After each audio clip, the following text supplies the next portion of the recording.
সে মাঠে নামলেই ছাড়খাড় হয় রেকর্ড, নতুন ইতিহাস তৈরি হয় তার ব্যাটে। সেই বিস্ময় প্রতিভা বৈভব সূর্যবংশীর মুকুটে এবার জুড়ল নয়া পলক। প্রধানমন্ত্রী রাষ্ট্রীয় বাল পুরস্কার পেল বিহারের এই তরুণ তুর্কি।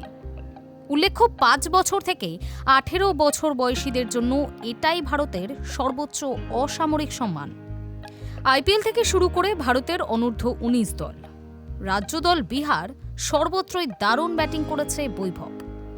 অনেকেই তার মধ্যে তরুণ শচীন তেন্ডুলকরের ছায়া দেখতে পাচ্ছেন। খেলার মাঠে একগুচ্ছ পুরস্কার জেতার পর এবার রাষ্ট্রীয় সম্মান পেল ১৪ বছর বয়সী বৈভব। শুক্রবার রাষ্ট্রপতি ভবনে গিয়ে এই সম্মান গ্রহণ করেছে তরুণ ব্যাটার। খেলার মাঠে দুরন্ত পারফরমেন্সের জন্যই বৈভবের হাতে উঠল প্রধানমন্ত্রীর রাষ্ট্রীয় বাল পুরস্কার। উল্লেখ্য, যুব এশিয়া কাপেও সেঞ্চুরি করেছিল বৈভব, তবে ফাইনালে ভালো খেলতে পারেনি। ভারতও যুব এশিয়া কাপ ফাইনালে পাকিস্তানের কাছে হেরেছে, কিন্তু দেশের মাটিতে ফিরেই দাপট শুরু তার। বিজয় হাজারে ট্রফিতে বিহারের হয়ে খেলেছে তরুণ তুর্কি, আর মাঠে নেমেই মাত্র ৩৬ বলে সেঞ্চুরি হাঁকায় বৈভব। প্রথম শ্রেণীর ক্রিকেটে ভারতীয়দের মধ্যে এটা দ্বিতীয় দ্রুততম সেঞ্চুরি।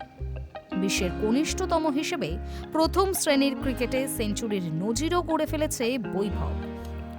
প্রধানমন্ত্রী রাষ্ট্রীয় বাল পুরস্কার গ্রহণের জন্য শুক্রবার বিজয় হাজারে ট্রফিতে খেলতে পারেনি বৈভব। প্রসঙ্গত, ভালো খেললেও জাতীয় দলের জার্সিতে কোনো ট্রফি জিততে পারেনি বিহারের এই কিশোর। আগামী ১৫ জানুয়ারি থেকে শুরু হচ্ছে অনূর্ধ্ব ১৯ বিশ্বকাপ। সেখানে ভালো খেলে ট্রফি খরা কাটাতে মরিয়া থাকবে বৈভব।